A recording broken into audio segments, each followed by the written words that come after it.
Cristo, e no versículo 16, que aquele que se ajunta com a meretriz faz seu corpo com ela, é que na Coríntio antiga, tá, existia lá um templo de uma deusa chamada a Diana, na Grécia antiga. E ali era natural cultos onde o sacrifício era sacrifício de orgias sexuais. E os homens daquela época, da Grécia antiga, eles, por mais que eles eram casados, eles iam para esse templo, eles se envolviam sexualmente com as meretrizes. Tá? Então Paulo fala, olha, aquele que se ajunta com a meretriz faz-se corpo com ela, porque serão, disse, dois numa só carne. Então este homem que tinha sua família, sua mulher, ele se prostituía com a meretriz, ele estava fazendo um corpo com uma meretriz. E olha o que Paulo fala agora aqui, mais do que se ajunta com o Senhor, é o mesmo Espírito. Verso 18, fugir da prostituição. Todo pecado que um homem comete é fora do corpo, mas o que se prostitui peca contra o seu próprio corpo. Aí Paulo agora fala, olha, eu não sabia vocês que o nosso corpo é o templo do Espírito Santo que habita em vós, proveniente de Deus, e que não sois de vós mesmos, porque nós somos comprados por alto preço. Glorificai a Deus no vosso corpo e no vosso espírito, o quais pertence a Deus. Então o nosso corpo pertence a Deus, o espírito que habita em nós pertence a Deus. Então Paulo está instituindo aquelas pessoas que tinham o costume de se prostituir, achando que era normal. Nesses templos, os homens iam para lá, se envolviam com as meretrizes, se prostituíam, mas eles se contaminavam no pecado. Agora, já em Romanos, Paulo começa a falar a respeito das pessoas que desprezaram o conhecimento de Deus. E Paulo fala, pelo que Deus os abandonou as paixões infames, porque até as suas mulheres mudaram o uso natural no contrário à natureza. Na Grécia, ainda existe, na época de Paulo já existia, uma ilha chamada a Ilha de Lesbos. Tá? Existe essa ilha lá.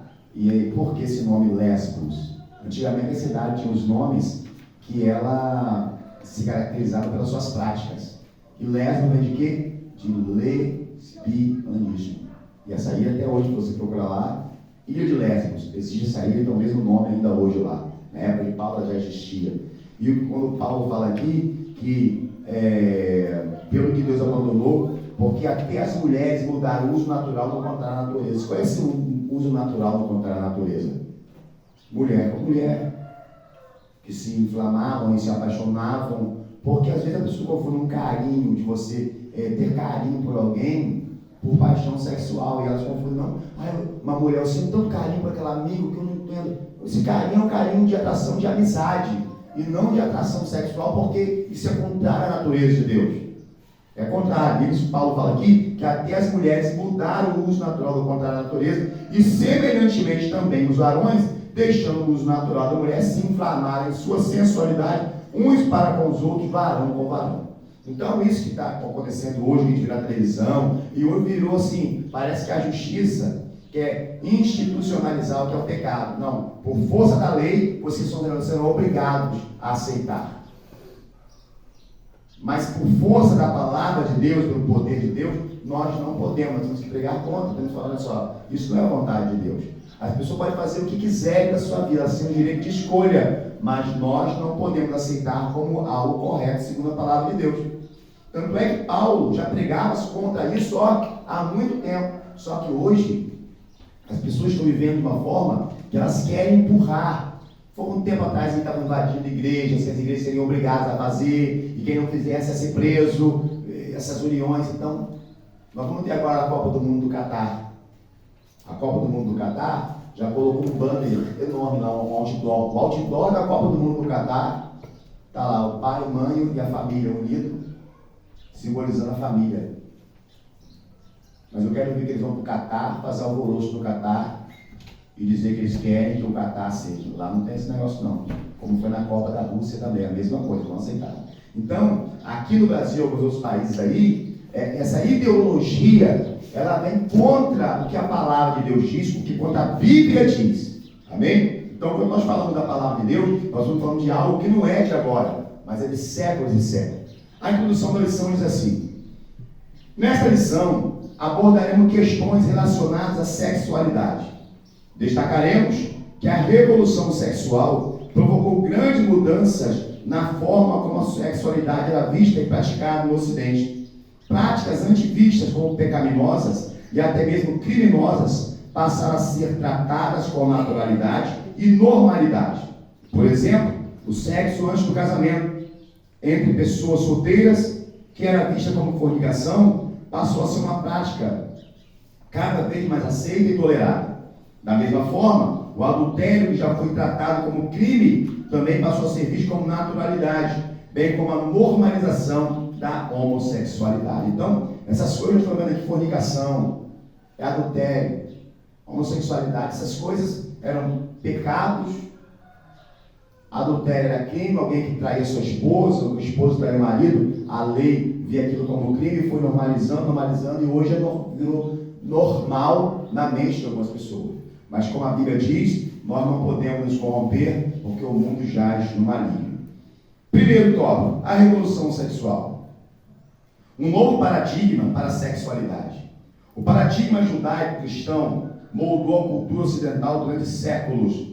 Dentro desse modelo cultural, os valores morais prevalecentes eram aqueles extraídos da Bíblia ou inferidos a partir dela. Nesse aspecto, a sexualidade humana era vista como algo sagrado e que, portanto, deveria ser exercida dentro dos parâmetros estabelecidos por este modelo.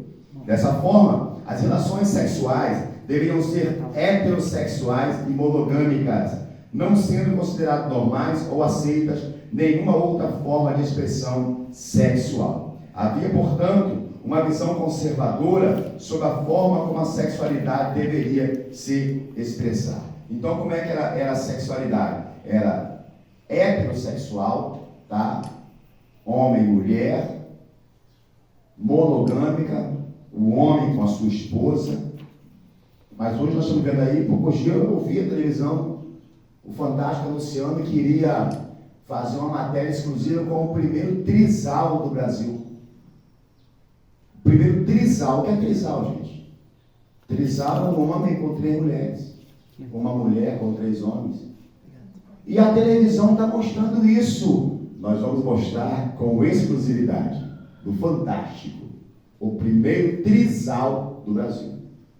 Aqui no Rio de Janeiro. Aí como nós acharam pouco, agora lá para o lado do sul, um sujeito agora tem 5 mulheres. Nós vamos mostrar agora não tem nem nome que tem isso. Isso é loucura. Isso é loucura. O mundo está voltando a fazer as mesmas práticas, que levou Deus a destruir Sodoma e Gomorra, porque o pecado de Sodoma e Gomorra chegou aos narizes de Deus, à narina de Deus. E Deus falou que iria destruir aquela cidade. Ló, retira tua família daqui, porque eu vou destruir essa cidade. Então o que a gente vê hoje, a televisão mostrando, entrevistando e falando, hoje a gente está parando na televisão e a gente vê Paulo se casa com Roberto e a festa foi linda. E a televisão mostra. Hoje virou normal. Eles querem empurrar para que a pessoa se ache normalidade nisso. Mas a mente do homem está corrompida contra a vontade de Deus. Parte 2, tópico 1. A quebra de um tabu. A partir dos anos 1960, o Ocidente passa por grandes mudanças sociais. Então, a partir do ano de 1960, o Ocidente passou por grandes mudanças sociais. Os movimentos de contestação, principalmente da moral cristã, ganhavam cada vez mais visibilidade. Com a chegada da TV, a contracultura chega com muito mais força e de uma forma muito mais presente nos lares. Os historiadores observam, por exemplo, que a contracepção e a nudez em público e outras formas alternativas de sexualidade, bem como a legalização do aborto, foram fenômenos que começaram a ganhar força nas sociedades ocidentais a partir desta época. Desta forma, a sexualidade, conforme defendida pelo cristianismo, passou a ser considerada um tabu a ser quebrado. E a partir dos anos 1980, cresce a indústria pornográfica e a relação sexual antes do casamento torna-se uma prática cada vez mais aceita. Sentindo a pressão social e cultural, muitos dentro dos evangélicos passam a fazer concessões a essa nova moralidade. A relação sexual entre pessoas solteiras, o relacionamento extraconjugal e a homossexualidade passam a ser visto como mais naturalidade. Então, irmãos, virou coisa natural. Nós tínhamos, por exemplo, na televisão, um programa chamado Malhação, que era destinado ao público jovem, ao público teen, eles falam, né? E a Malhação mostrava ali garotas de 15 anos, 14, 15, 16, e ali naquele programa, mostrando as garotas que elas deveriam, na sua adolescência, ter sua primeira experiência sexual. Um dia eu estava num programa, uma roda de meninas de 15 anos, e elas contando que já haviam tido sua primeira experiência sexual, e etc e tal. Isso não é normal, porque através disso, quantas gravidez indesejadas elas tiveram por aí?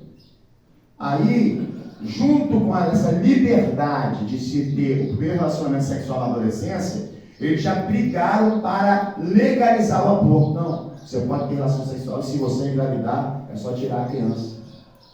Faz o aborto.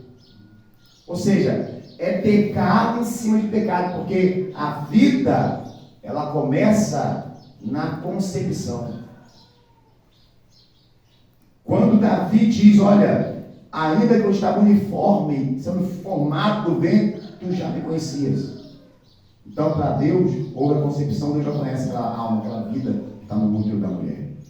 Então, eles fizeram o jovem buscar uma liberdade, eles vão lá, praticam um ato sexual, engravidou, te aborta, mata.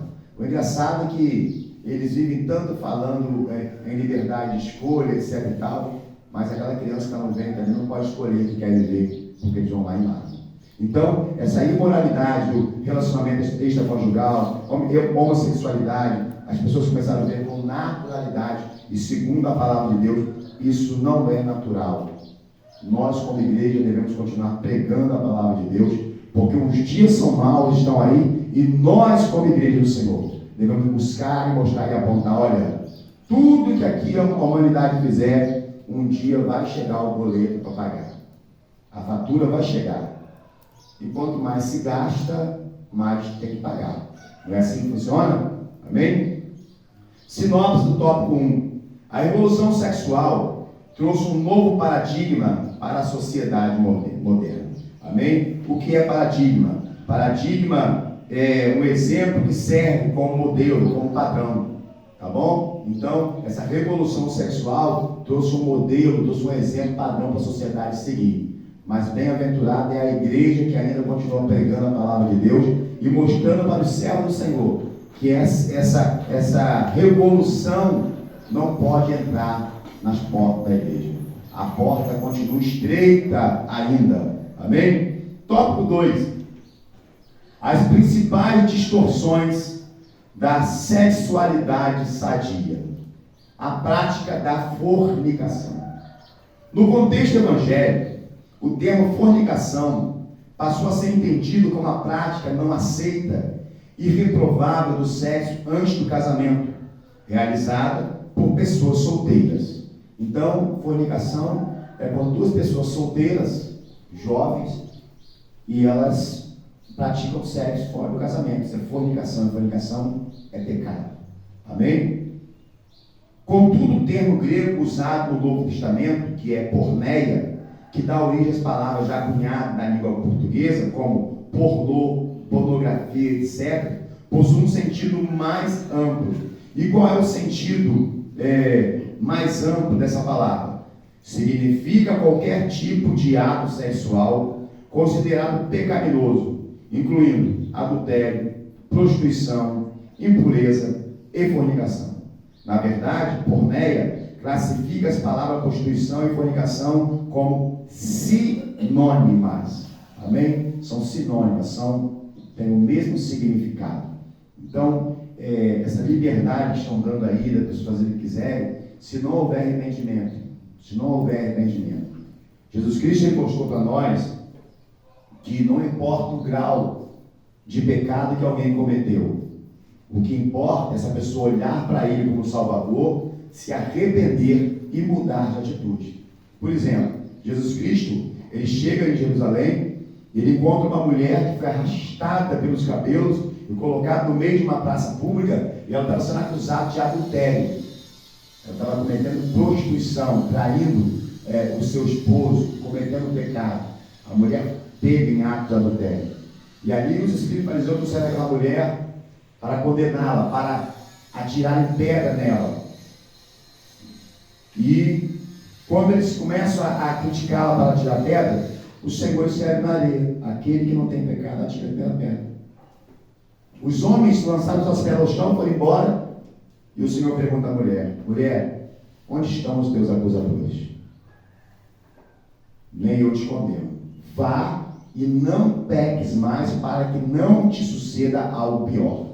Então o Senhor abriu uma porta de oportunidade àquela mulher, abriu uma porta de mudança de vida e salvação. Eu não te condeno, vai e não peques mais. Ou seja, a partir de agora, se você for e não pecar mais, a sua fé te salvou, você está livre daquilo que te condenava. Então o Senhor, ele mostra que o grau de pecaminosidade do ser humano pode ser restaurado através dele. Amém? Então quando alguém ele comete um pecado gravíssimo, ele não tem Cristo, ele não aceitou Jesus, isso é da natureza pecaminosa dele. Mas a partir do momento que ele aceitou Jesus como seu Salvador, olha, a vida que eu vivia lá fora, aquilo que eu cometia lá fora, hoje eu tenho uma mentalidade, porque eu sei que a palavra de Deus diz que aquilo que eu vivia lá fora era pecado, e eu fazia e era pecado.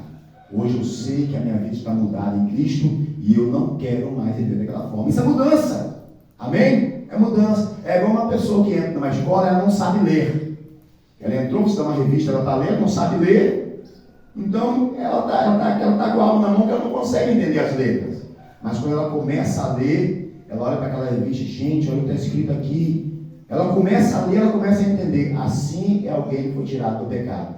Ela cometia porque não tinha conhecimento, mas quando ela tem conhecimento, ela fala: não, agora eu sei o que a Bíblia diz a respeito daquilo que eu fazia antes. Assim, todos nós vivíamos agarrados nos pecados, mas o Senhor nos livrou em nome de Jesus. Amém? Em 1 Coríntios 6,18, Paulo usa o termo com o sentido de fornicação e prostituição, considerando como prática pecaminosa extremamente maléfica para a vida cristã. 1 Coríntios 6,18 diz aqui, olha: fugir da prostituição. Todo pecado que o homem comete é fora do corpo, mas o que prostitui peca contra o seu próprio corpo. Então, Paulo fala aqui de prostituição e de fornicação. Pessoas que cometem e vivem cometendo pecados sem ter conhecimento que isso pode levar a sua alma ao inferno. Tópico 2, parte 2. Adultério não é crime, mas é pecado. Então, o adultério, o homem trair sua esposa, a esposa trair seu marido, passou a não ser crime mais, tá? Mas continua sendo pecado. Por mais que os governos, por mais que os tribunais de justiça, os tribunais superiores de justiça vão lá e falar: a partir de hoje isso aqui não é crime mais não. Não é mais crime, você pode cometer que não é crime. Mas a Bíblia continua dizendo que é pecado. Segundo a palavra de Deus, não houve mudança. Continua sendo pecado, e aquilo que é pecado continuará sendo pecado. O adultério já foi considerado crime pela legislação brasileira até a revogação da lei que o regulamentava. Hoje não é considerado mais um crime. Contudo, à luz da Bíblia, não deixou de ser um pecado. A Bíblia Sagrada reprova veementemente a prática do adultério. Então, como a Bíblia reprova veementemente, nós temos que citar, entender 3 verdades bíblicas que falam sobre isso. Primeiro, quando o rei Davi adulterou com Batseba, o profeta Natan, a mão de Deus, condenou de forma dura o seu ato pecaminoso, como está em 2 Samuel 11, do 1 ao 5 e 12, do 9 ao 10. Na literatura sapiensal, especialmente dos provérbios, sobeja advertência contra essa prática. Amém? Eu quero que você abra aí Provérbios 5. Amém? Capítulo 5. Vamos abrir aqui. Provérbios 5, do 1 ao 23. Olha o que Provérbios 5, do 1 ao 23, ele fala para a gente, olha. Filho meu, atende à minha sabedoria, a minha razão inclina o teu ouvido, para que conserve os meus avisos, e os teus lábios guardem o conhecimento.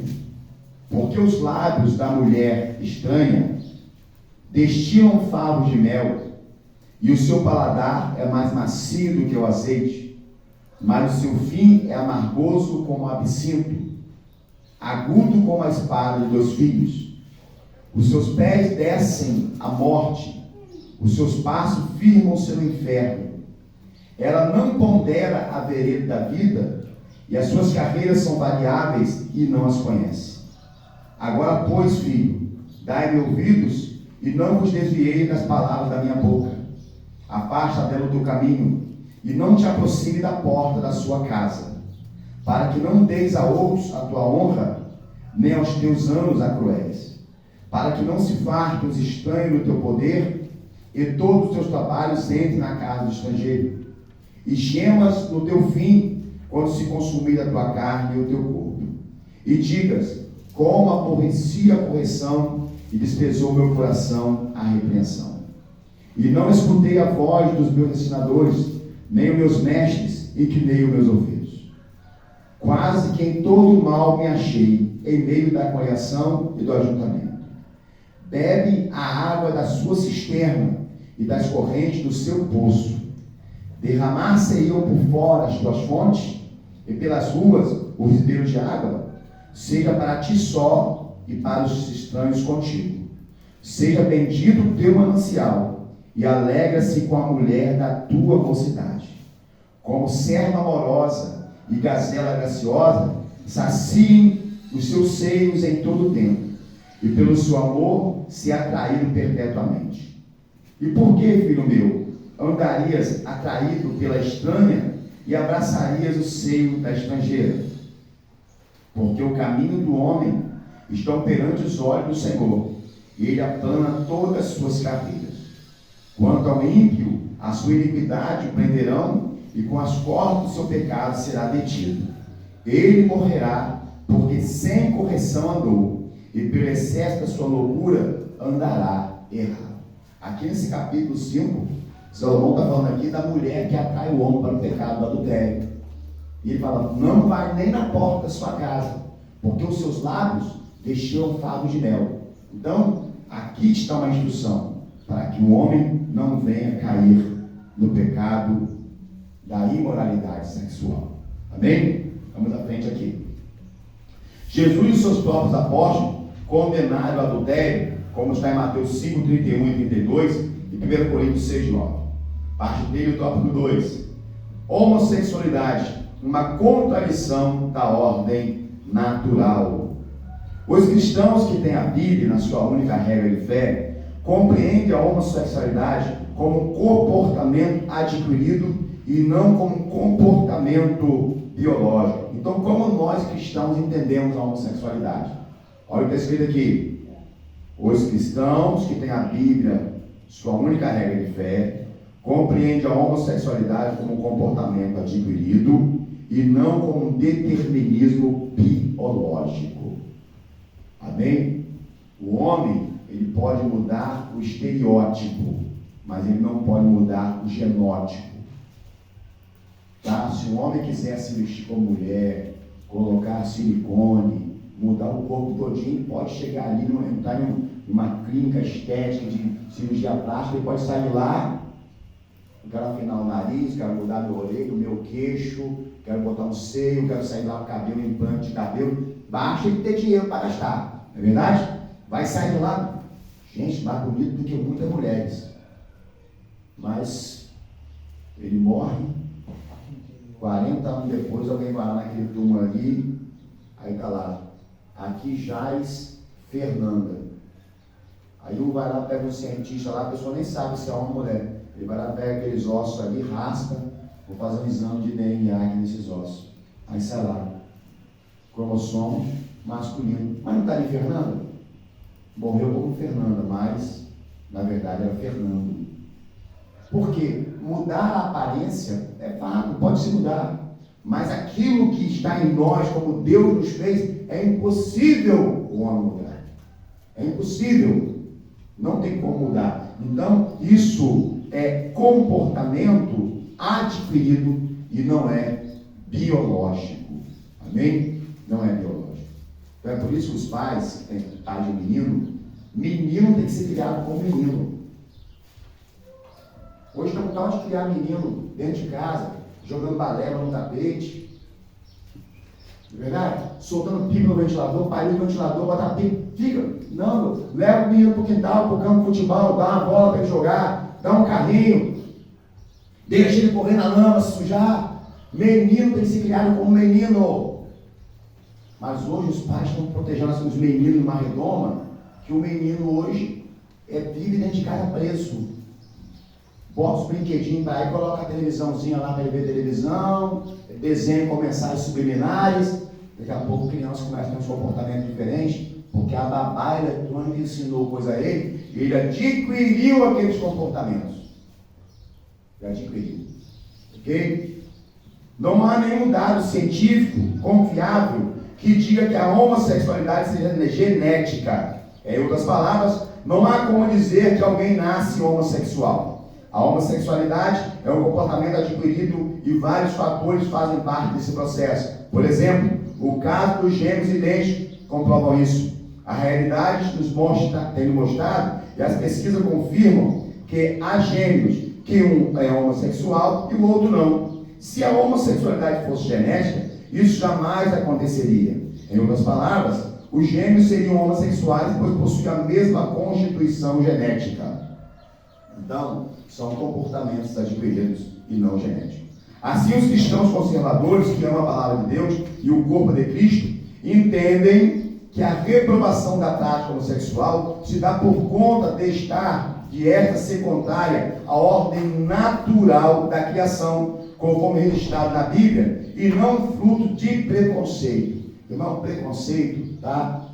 A gente não pode ver uma pessoa, por exemplo, eu vejo pessoas, eu já trabalhei com pessoas homossexuais, e nunca os ofendi, nunca os persegui, mas quando a gente parava para conversar, eu tinha que falar das minhas ideias, segundo a palavra de Deus, do meu posicionamento, sem destratar, sem ferir, e mostrar. A gente não deve ter preconceito de maltratar as pessoas, de perseguir as pessoas, mas quando elas nos dão a oportunidade, elas perguntam a respeito da verdade, nós temos que expressar a verdade. Amém? Vamos à frente aqui. Abra a tua Bíblia, por favor, aí. 1 Timóteo 1:10. 1 Timóteo, capítulo 1, verso 10.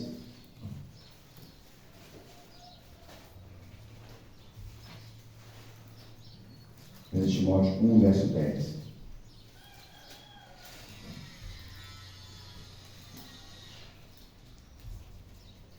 Vou ler a partir do 9 para a gente entender melhor. Sabendo isto, que a lei não é feita para o justo, mas para os injustos e obstinados, para os ímpios e pecadores, para os profanos e irreligiosos, para os parricidas, matricidas, para os homicidas, para os fornicadores, para os sodomitas, para os roubadores de homens, para os mentirosos, para os perjuros e para o que for contrário à sã doutrina. Então, a lei de Deus, a palavra de Deus, se aplica em todos esses aqui que se opõem contra ela. Amém? Sinopse do tópico 2.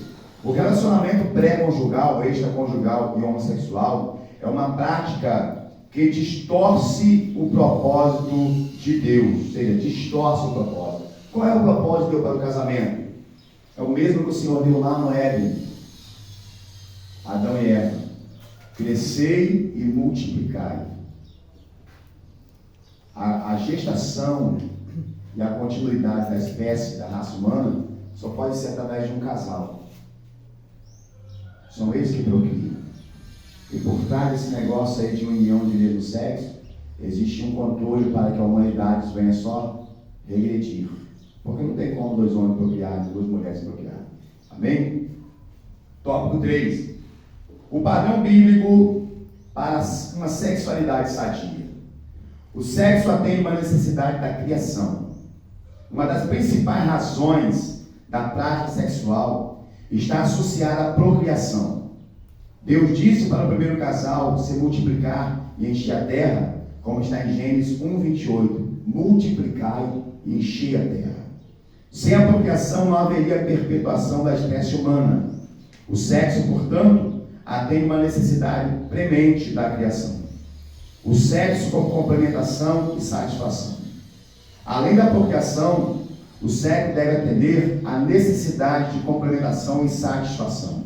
A Bíblia não condena a prática sexual quando ela é experienciada dentro dos limites que o Criador estipulou no casamento. Vamos abrir aí Mateus 19:5. Mateus 19, verso 5. Olha o que está escrito aqui. Ele disse: portanto, deixará o homem pai e mãe, e se unirá à sua mulher, e serão dois numa só carne. Amém? Então, essa é o limite da experiência sexual, homem e mulher. O sexo do casamento é uma bênção de Deus. O casal que se ama, o casal que se entende, o sexo é uma bênção. E deve ser, continuar bênção na vida do casal. Paulo fala lá em 1 Coríntios capítulo 7, e a respeito do sexo, ele fala até para jejuar. Uma mulher que quer jejuar, por exemplo, durante uma semana, ou o homem que quer jejuar uma semana, deve ser de comum acordo. Paulo fala assim, olha, não vos priveis um ao outro sem estarem em comum acordo, para que Satanás não vos tente. Vamos lá que a mulher quer ficar 15 dias de jejum, mas ela não combina com o marido, e o marido, no seu desejo sexual, o diabo começa a tentar ele, essa mulher não é nada com você não, procura na rua. O diabo começa a colocar na cabeça dele, quando a mulher está jejuando, sem comentar com o marido, nada, ele vai, minha mulher não quer nada comigo, vai procurando isso e acaba pecando. Então Paulo fala, quando for para separar para a oração, deve ser em comum acordo. O marido comentar com a esposa, amor, vou ficar 15 dias no propósito de jejum e oração, nesse período, a gente não vai ter relação sexual, mas sem comum acordo. E Paulo fala, para que o diabo não vos tente. Amém? Para que nenhum dos dois seja tentado. Porque o diabo ele trabalha nessa área. Paulo sabiamente fala, que seja em comum acordo. Amém? A maneira que o Criador deixou para a gente, olha o que está escrito aqui, ó. A maneira que o Criador deixou para guardar o casal contra as suas mais diferentes formas de impureza, como a fornicação, o adultério e a homossexualidade, foi o sexo praticado dentro da esfera do casamento monogâmico e heterossexual. O que é um casamento monogâmico? Estamos falando aqui, quem pode me falar? Monogamia, o que é? Mono, único. É um homem e uma mulher. O que é poligamia? Poligamia, foi o que eu falei aqui, é o tal do trisal. É o casamento de um homem com 3 mulheres, com 4, 5 e por aí vai. Tá? Aí alguém fala, não, mas antigamente, no Antigo Testamento, a Bíblia fala que teve vários homens, teve várias mulheres. Nunca foi da vontade de Deus. Salomão, por exemplo, ele teve mais de 1000 mulheres. Mas elas levaram eles a cometer erros. E o grande erro de Salomão foi isso, muitas mulheres. Então nunca foi vontade de Deus, tá? Nunca Deus permitiu, eles faziam pela vontade deles, mas eles acabavam no final. Tanto é que Salomão escreveu o provérbio e fala tudo a respeito disso, que a vida dele mostrou para ele no final.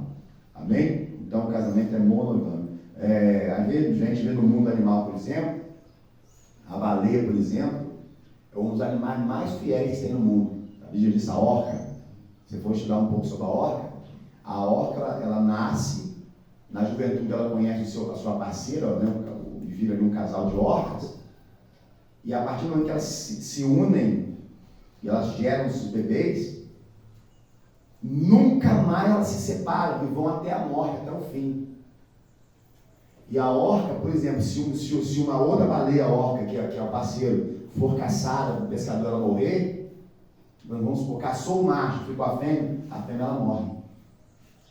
Porque ela não consegue ficar sem seu parceiro. Então a baleia, ela é fiel até o fim ao seu parceiro. Se um dos dois no caminho morrer por um pescador que caçou, a outra baleia morre. Ela morre, ela se mata. Ela se mata, porque ela não consegue viver sem o seu parceiro. Então, a própria natureza nos ensina o que é fidelidade. Então, o mundo animal nos ensina isso. Amém? Então, isso não é algo para nós praticarmos, não é algo para nós vivermos. É algo que hoje estão banalizando demais. Hoje em dia, os relacionamentos se tornou algo assim muito superficial. As pessoas casam já planejando o tal se não der certo. Não é verdade? Se não der certo. A gente não casa para não dar certo, não. A gente já casa para dar certo. Todo mundo casa para dar certo. E quando alguém casa, olha, eu estou casando, mas se não der certo, cada um segue seu caminho. Não é assim. O casamento foi feito para dar certo. Primeiro que são duas pessoas completamente diferentes. Costumo falar assim, irmão, você foi criado por seu pai e sua mãe em uma casa, a tua esposa foi criada por pai e mãe em outra casa. Vocês são pessoas completamente diferentes. Mas Deus uniu vocês por causa dessa diferença. Não é verdade? Deus uniu por causa dessa diferença. E aí vem a luta de cada dia viverem, estarem juntos, lutarem para os seus objetivos. Porque um casal que luta para conseguir o seu objetivo, olha, você vai ver que eles são bem-aventurados. Agora, um casal onde a mulher, ela luta pelos objetivos dela e o marido puxa o contrário, essa família vai estar em pé de guerra. Um homem que busca pelos objetivos dele e a mulher puxa o contrário, vai estar em pé de guerra. Agora, quando os dois buscam, olha, nós vamos trabalhar juntos, nós vamos puxar para o nosso lado, vamos formar agora um time, eu e você, vamos puxar para dentro da nossa casa. E nós vamos ter sucesso nisso, nós vamos fazer. Irmão, tudo vai dar certo. Tudo vai dar certo. Agora, quando puxa para um lado e para o outro, não dá certo. Amém? Contudo, convém dizer que o sexo no casamento não deve ser visto como um fardo, mas como um espaço no qual se complementa um outro. Também não deve ser visto apenas como um dever ou obrigação a ser praticado de forma mecânica e sem amor. Deve ser feito com amor, de forma que o casal se sinta satisfeito e realizado. O casal deve se sentir realizado. Então, aquele sexo assim, que o marido procura a mulher, procurar ela, porque, meu Deus do céu, misericórdia. Irmão, tem que ser por amor. Tem marido que nem beijo na boca da esposa mais, a esposa não beija mais no marido. Engraçado, quando namorava, né, beijava na boca, né? Não podia ver a hora de dar um beijo na boca. Ai, quero beijar a boca da minha esposa. Aí depois que casa, irmão, sexo no casamento com amor tem que ter carícia, tem que ter beijo e tem que ter o sexo. Não tem que ser aquela coisa mecânica, acabou, não. Amém? E o casal tem que se cuidar, a mulher tem que se cuidar com o marido. Meu marido vai chegar do trabalho daqui a pouco, vou lá preparar o quarto, deixar o quarto arrumadinho, vou colocar uma roupa bonita, vou colocar um perfume. Eu estou aqui, meu amor, para te amar. Amém? Isso é bom diante de Deus. A mulher tem que se preparar para o seu esposo. A mesma coisa o esposo. Chegou do trabalho, vou lá, vou tomar aquele banho, vou gastar o sabonete hoje. Não é verdade? Axila, deu aquele banho, gasta o sabonete, fica cheirosão, passa um barbeador no rosto. Chega na sala, a mulher sai na televisão, vamos no quarto. Estou vendo novela aqui, vou lá, não para lá. Vem cá no quarto, vem cá. Irmão, isso é casamento. Vamos deitar aqui um pouquinho nós dois, aí faz uma caríciazinha, um beijinho para lá, um beijinho para cá. Amém? A lenha para pegar fogo tem que ter faísca. Amém? Tem que ter faísca. Então, casamento é isso aí. Amém? Pastoreio cristão e a prática homossexual. Mesmo reprovando o comportamento homossexual por ser incompassível com os valores cristãos, a igreja não deve de forma alguma deixar de enxergar a pessoa do homossexual como alguém que foi feito à imagem e semelhança de Deus. Então, a pessoa está na prática homossexual ali, mas ela foi feita à imagem e semelhança de Deus, mas o seu pensamento foi deturbado, amém? Pelo adversário. E que, portanto, também ele é amado. João 3,16 diz que Deus amou o mundo, amém? mesmo que tenha sido desbotado pelo pecado, contudo, nenhum homem ou mulher deixou de ser imagem de Deus, como tal deve ser visto e respeitado como pessoas. A igreja, portanto, não deve rejeitar o homossexual, como não deve rejeitar as demais pessoas que agem de forma contrária aos valores cristãos. Todavia, por acreditar que a homossexualidade deve ser vista como um comportamento adquirido e que, como prática, se afaste daquilo que preceitua a Bíblia sobre a correta expressão da sexualidade, ensina e ordena o abandono e a abstinência da prática por parte daqueles que se converteram à fé cristã. A igreja crê e defende qualquer forma de expressão sexual fora do casamento ou praticada por pessoas do mesmo sexo é mostrada na Escritura como pecaminosa. Por outro lado, acredita que o Evangelho é poderoso para transformar todo o que crê em Jesus como Salvador, e isso inclui os homossexuais. Então a igreja, ela está aberta para todos. Todos. Vamos lá, que aqui um dia aqui, ó, entra aqui uma garota, que um dia você passou na rua ali, e você viu ela como garota de programa. Uma menina, jovem.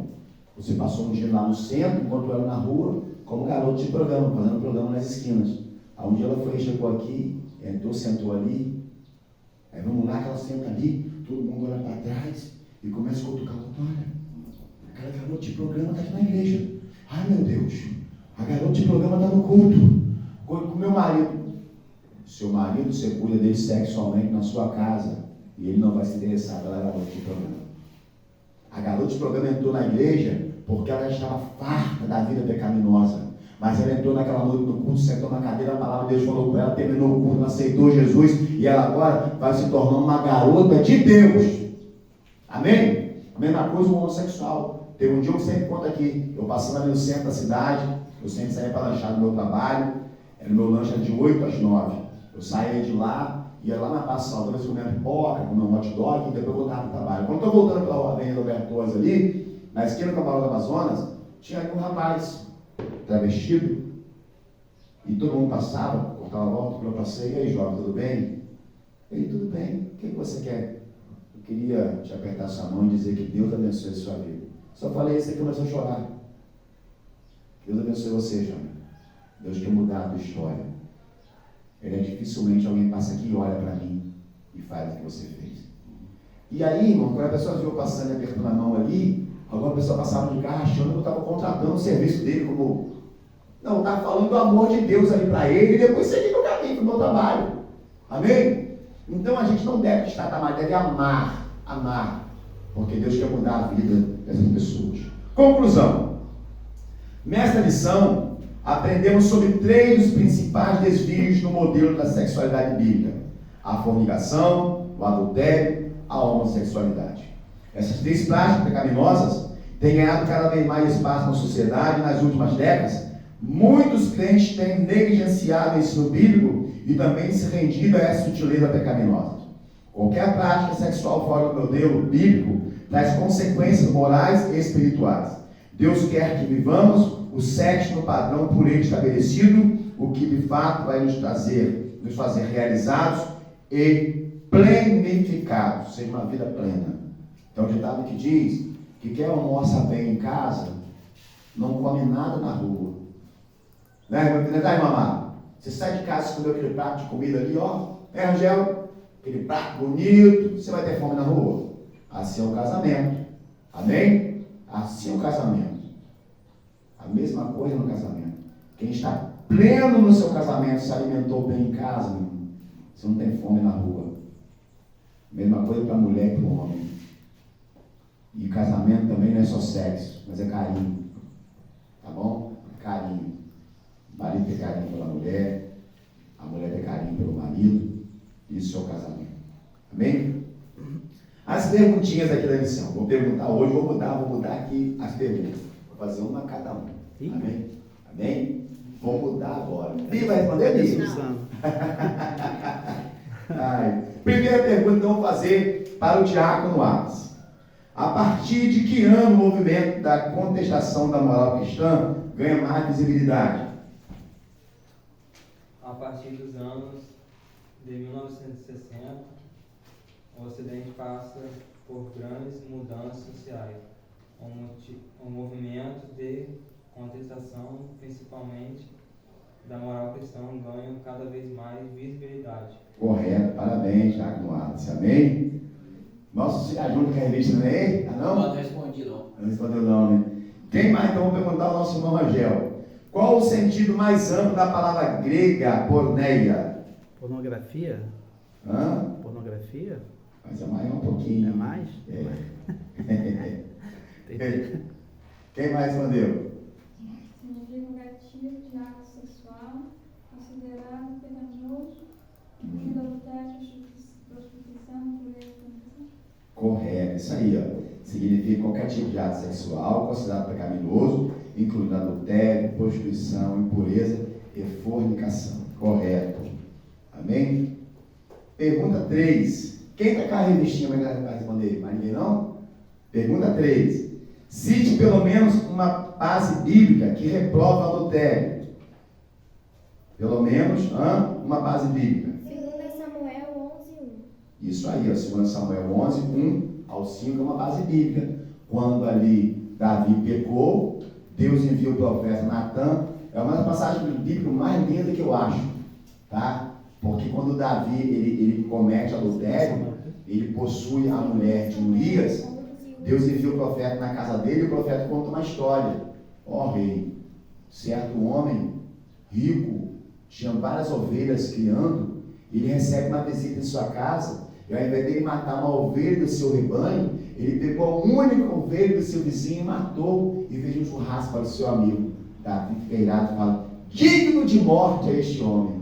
O profeta olha e fala: pois bem, rei, este homem é você.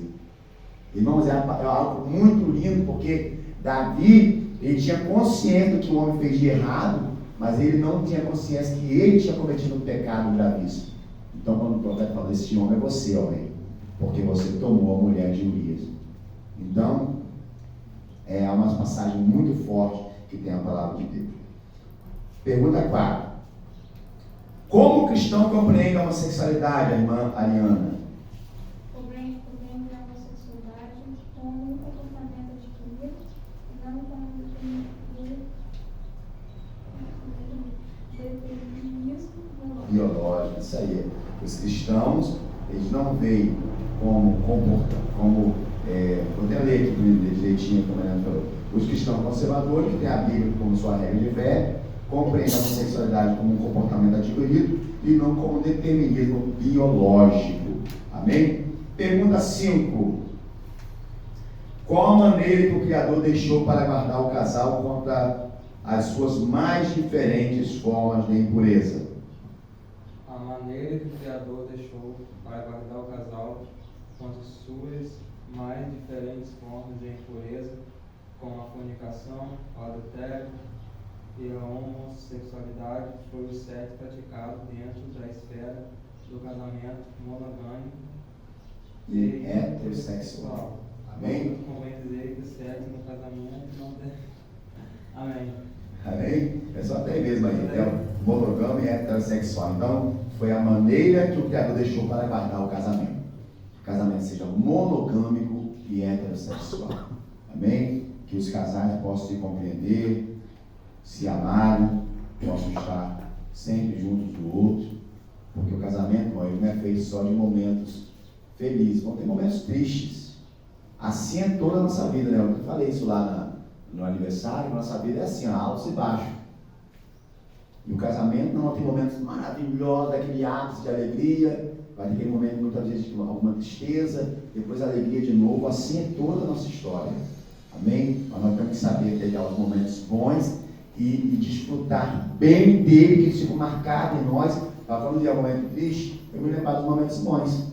Amém? E os momentos bons serem muito melhores. Que Deus nos abençoe, em nome de Jesus. Hoje à noite vamos estar aqui no culto. Eu ia tentar trazer uma pessoa para pregar aqui hoje, irmão, mas infelizmente a pessoa não está mais aqui na cidade. Veio aqui fazer uma visita rápida, mas voltou. Mas nós vamos estar aqui hoje à noite, aqui meus irmãos a pregar, dirigir culto, em nome de Jesus. Amém? Nós vamos estar aqui glorificando o Senhor. Hoje à noite, o nosso diácono lá vai dirigir o culto, né, diácono Alisson? Nosso irmão Rangel vai fazer a leitura devocional, introdutória da palavra de Deus. e nosso auxiliar Júnior vai ministrar a palavra de Deus no nosso coração nessa noite, em nome de Jesus. Amém? Vamos colocar de pé. E aquele que trouxe o ofertinho de amor quiser ofertar, amém? Quero pedir nosso auxiliar já colocar aqui a salva, quem trouxe quiser ofertar, fica à vontade. Amém? Em nome de Jesus. Ontem à noite, irmão, nós tivemos ali no Carvão, localidade do Carvão, fomos num culto de aniversário ali ontem, nos convidaram para falar, ministrar a palavra. Foi uma bênção. Nosso irmão Rangel levou equipamento lá, levou som, levou projetor.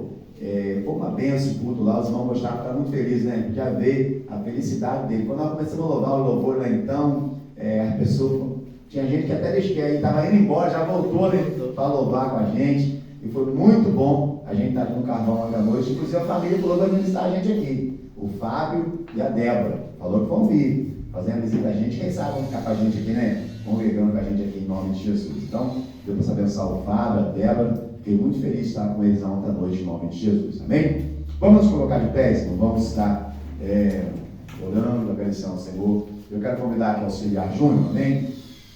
Vai estar orando, agradecendo ao Senhor por esse culto nessa noite, em nome de Jesus. As colarinhas deles, que benção, né?